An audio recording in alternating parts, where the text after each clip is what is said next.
Modern Israel is a relatively young nation, but it has seen its fair share of dark moments over the last 7 decades of its existence. Keeping your vision alive isn't easy when opposition, antagonism, and even war are pounding on your door. Faith can dim when you don't see eye to eye with those closest to you. This is the story of a man who looked beyond his circumstances to see what others could not.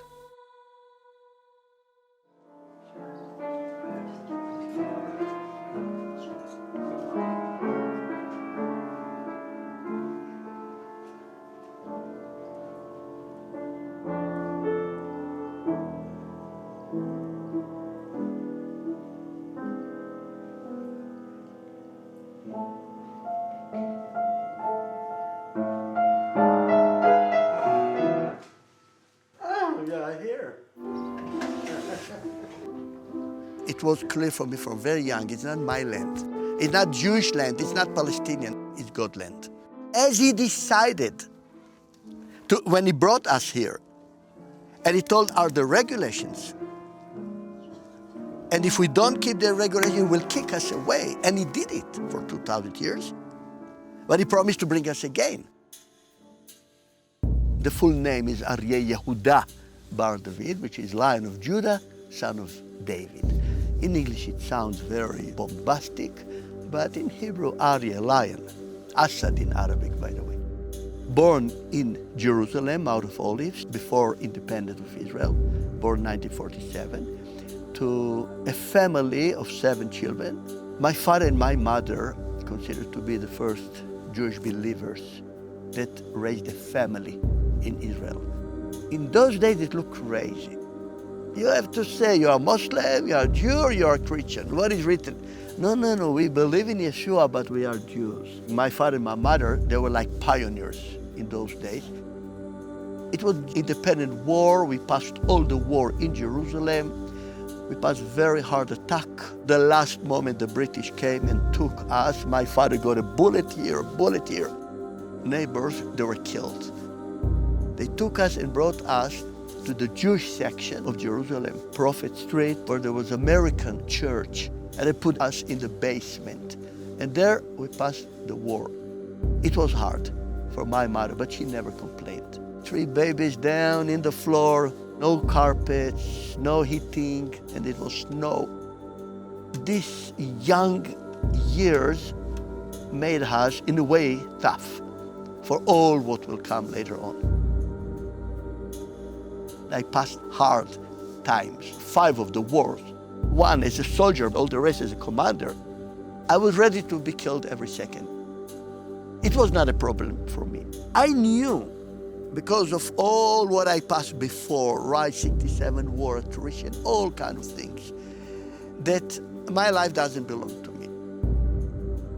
I was in ambush, 10 soldiers, I was commander of the ambush. We got a hand grenade in the middle of our legs. I mean, the legs made a diameter of this. In the middle, hand grenade exploding. And as it happened, we were shot from 3 directions. Machine gun, you know. I'm crying out that I want iron numbers to know how many are killed. And I hear them, 1, okay, 2, okay. And they are shooting, they are fighting back, 3, 4. Number 10, a little blood on my, but okay. I couldn't believe it. This was already the 3rd time that happened to me, things like this. That 100% you have to be killed. Now, what happens if you are not killed? You understand that your life doesn't belong to you. This was the way that I saw it. Because I grew with the knowledge of fear of God, with the knowledge of fear of Yeshua, right? And so it's not my life. When I was teaching, I made, for instance, like the tonic. Okay, the tonic and the dominant. Tonic, and then the subdominant. After finishing army, it was February 70. The day that I finished the army, the same day, I accepted to the Jerusalem Symphonic Orchestra, which is a miracle. And everyone told me, Arye, look, people are waiting till they are 40, 50 years old to have this job, and you are only 25, 26 and have it. For me, the orchestra was for one thing, to share with other people what I believe. I knew that Yeshua is the one that I love. I'm not thinking what I'm playing more than any other thing. I didn't mind all what I passed later on. I was there in the orchestra when the Yom Kippur War started. I was already in reserve forces. I have to say that it was really hard, because in these 3 years we did a lot of military service in Golan Heights, mainly in the Suez Canal. And everyone that was in my position as a paratrooper, we saw the war coming. We saw it, we saw it. And it was such frustrating 3 years, because nobody believed it. Our defense minister, Moshe Dayan, no, it cannot be, there will not be war. And then it happened Shabbat. We were a family of 7 children. 6 of us were in the army, 3 paratroopers, which I was with one of the units with Ariel Sharon, another brother with the tank commander, and 2 brothers in the Air Force. And my sister was secretary of one of the generals. I really can say that Yom Kippur and what I passed in this war, for me it's yesterday. We were only 60 yards, the Israelis from the Egyptians. It was very clear. If we shoot on them and they shoot on us, I mean, we are all killed. All around us, all around the Egyptian army and the Syrian army, bombing each other. Now, we cannot bomb each other because when they're 60 meters, you cannot even throw a mortar because you have to do it 90 degrees, but it can fall on you. Our first mission was to conquer Mount Hermon, because Mount Hermon fell and the Syrian army was there.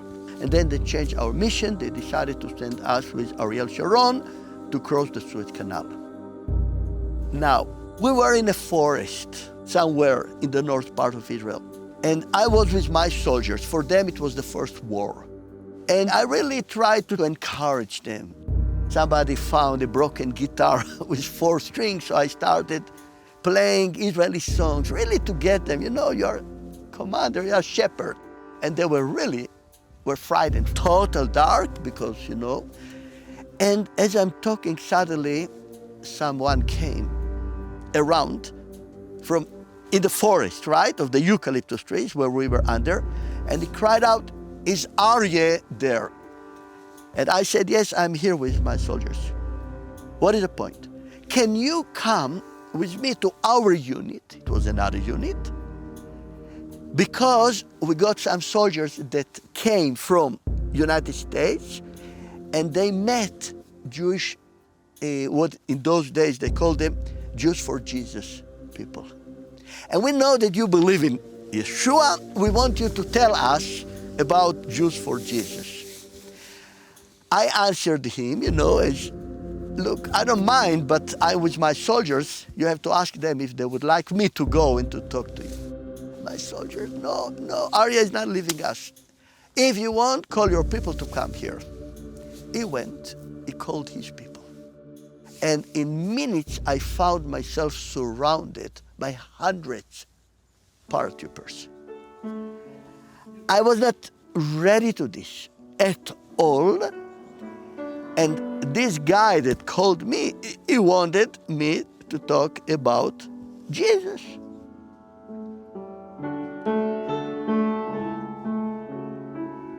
It was impossible to believe that it can happen. And I'm finding myself, all the big unit of paratroopers, and I tell you, several hundreds. And I start sharing.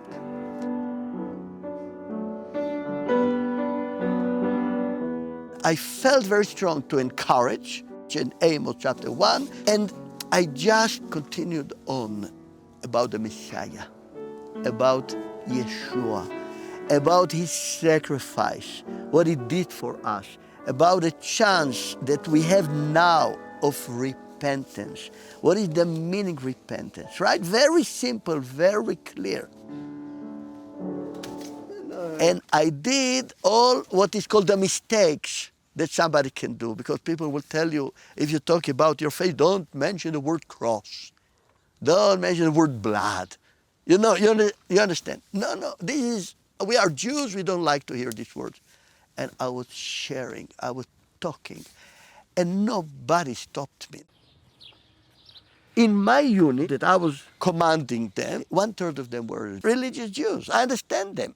If somebody would come and talk about Hare Krishna, I would stop him. And they were upset that nobody stopped me. I felt that they are very, very, something inside of them, right? From one side, they really admired me as their commander. And almost when I felt I finished sharing about what is and who is Yeshua. And first of all, the most important, that he was a Jew. He came to our nation. He was living among us.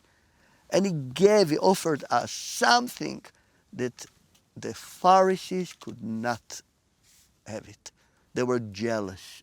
I looked at them, I told them, I know exactly what you're talking among yourself. I know. I was your commander more than 1 year and 3 months before. Look now, I'm putting now in front of you, if my faith that Yeshua is Son of God is wrong, I want to be killed. Because if this is wrong, it's blasphemy what I'm doing. It's really blasphemy. And I too respect God to allow somebody like me to live, right? They were in shock. But if not, if he is the Son of the living God, you will see with your eyes. One of the group, he raised up to say something against me. We got the alarm on the airplanes to Sinai. I was so full of joy that God opened such an opening to go to a war, right? To share. And suddenly we felt that we see the airplane is running from side to side, because they decided we don't cross the Suez Canal, we land. It was too dangerous that the missiles will blew us. We landed and we crossed the Suez Canal. And we were starting fighting on the other side. We found ourselves as first unit of the paratroopers. We call it in the arrowhead, but the spits of the arrowhead. The Egyptians prepared an ambush. Excellent ambush of full commando unit. When we were around 15 yards from them, they opened fire. I'm crying to the unit behind. We call them the kitchen. They have all the hand grenades, not hand grenades, those that are shooting heavy machine guns. They have to cover to shoot on the Egyptians so we can start taking care about all the wounded and so on. No one bullet is coming from them. And they were the religious group that I told you before, that I told them, you will see with your eyes. Now, in the war, if you talk like this, people think you are crazy, right? If I cry, run, you run. If I cry, jump to the right, you jump to the right. I don't know what I will say. You do. And in this situation, we were more than 30. All of us, we got wounded. I was the only one, right, that I didn't get a bullet then. What happened now, I raised up and started walking to them. Now imagine hundreds of bullets on me. I'm not exaggerating. I've been so many times under fire. And I know that no bullet has permission to kill me. God will not let a stupid bullet to finish his plans. I arrived and I saw them in a trench of sewage with their bodies in the little trench and their, machine guns in the mud. You have to follow me. We are in very hard ambush. And other soldiers started coming. I arranged them and we started the attack. Like I told you, 4 hours war. Around 10 o'clock, we were deep in Egyptian area.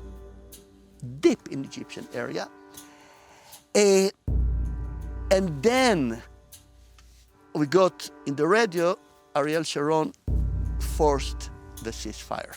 Now, this ceasefire, it was forced on Israel in 24th of October by the United States and by the Soviets. And it had to enter 6 o'clock in the evening.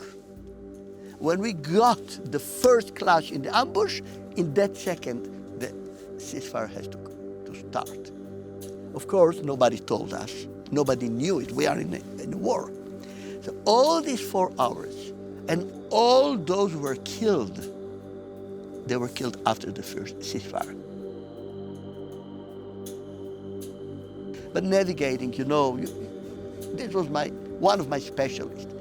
I could navigate by all the stars, by the moon, everything, really.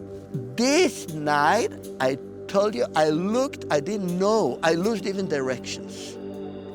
Because all was covered by smoke of burned tanks, burned ammunition.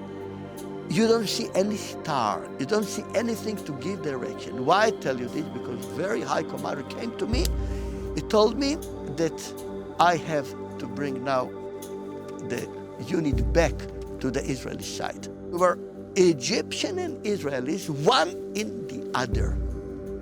It was so dark, so foggy, smoky, that almost no chance to do it, right?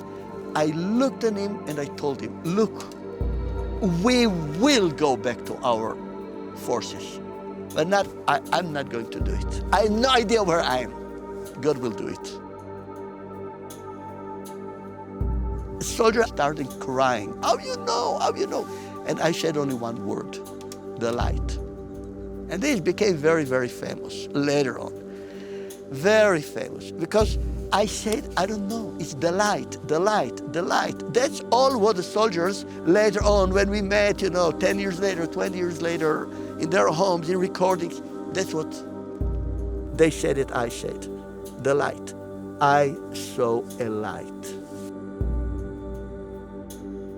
I measure it like 15 degrees above the horizon. I never saw something so strong in my life. The strongest light that we know is the tank. When they open the projector of a tank, you can see 3 kilometers.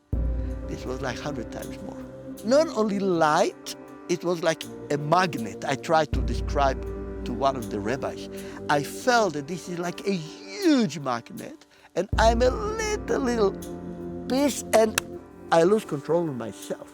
I just hear myself crying loud, run, run, run. We run, boom, we stop, and like 320 millimeters mortars falling behind.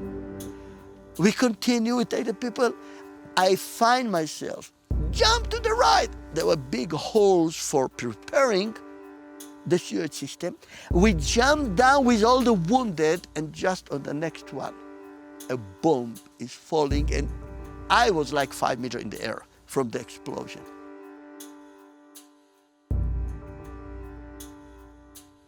It was something that once in my life, never again.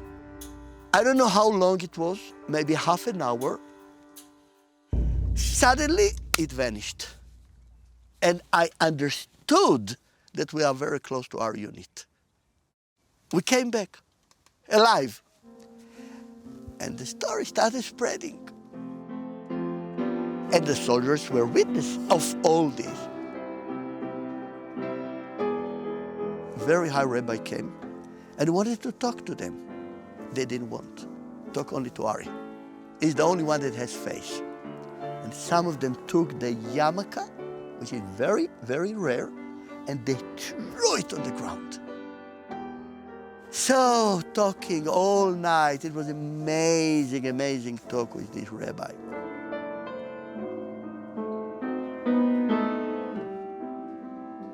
Remember, you don't go to the war. I go, God says. I go in front of you.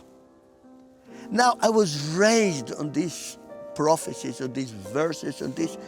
It is in my DNA. As a commander, I felt as a shepherd. Now, what Jesus said, a good shepherd is giving his life for his sheep. I was raised on this. For me, he was my model of shepherding. So when the flock is under attack, he's not thinking about Israel, he's not thinking about the land, the nation, only one thing, the sheep. You're not a commander, you're a shepherd. I think this was the strongest feeling and connection that I had with my soldiers, and they say it so many times. About me, they said, you are more than, you are our father, you're everything for us, okay? But it's just because the modeling of Jesus. I want to make it clear.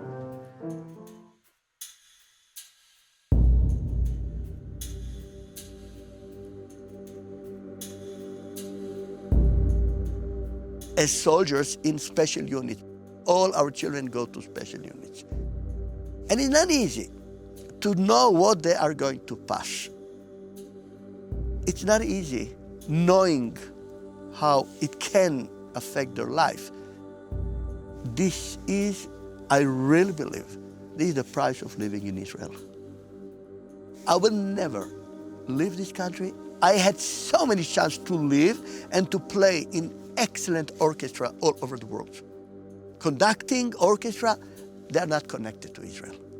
You see, for me, this is the land that God brought us after 2,000 years.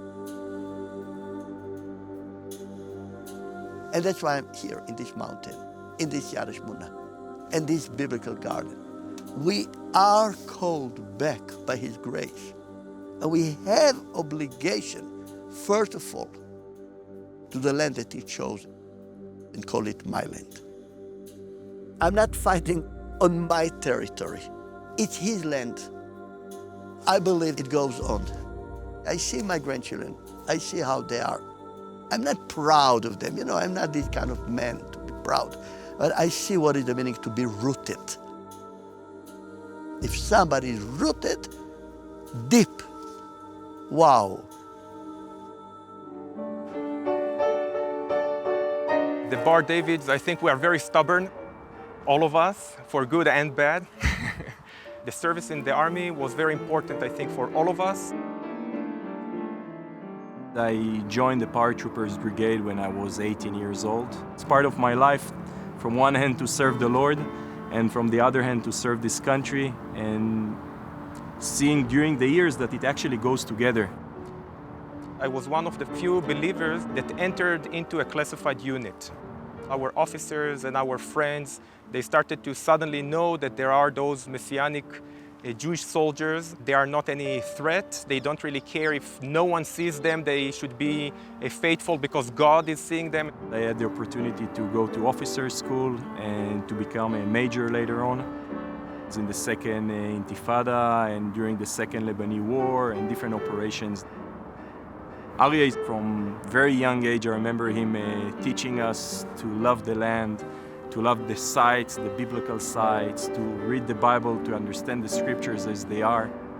Learning how to navigate here in this country, learning how the heritage of our armies.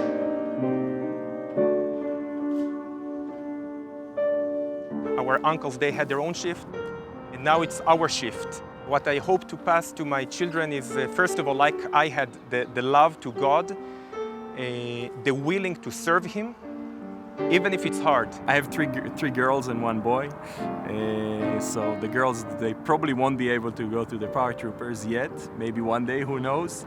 I don't know if they will be paratroopers. I hope so. Maybe one of my girls.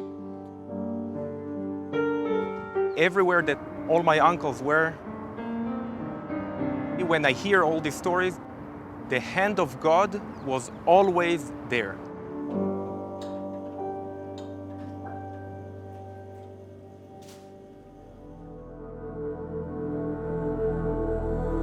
When the children of Israel were trapped between Pharaoh's army and the Red Sea, God told Moses, "Stand firm, and you will see the deliverance of the Lord." Yes, their predicament looked hopeless, but God was at work. In fact, whether we see it or not, God is always working. But like the children of Israel, fear, doubt, and unforgiveness can blind us from seeing God's presence. Simply remember the Apostle Paul, a man whose life was changed when he saw the light of Christ. I leave you with a psalm penned by King David, a blessing over the city, and indeed a prayer for Israel. Pray for the peace of Jerusalem. May they prosper who love you. May peace be within your walls, and prosperity within your palaces. For the sake of my brothers and friends, I will now say, may peace be within you. For the sake of the house of the Lord our God, I will seek your good.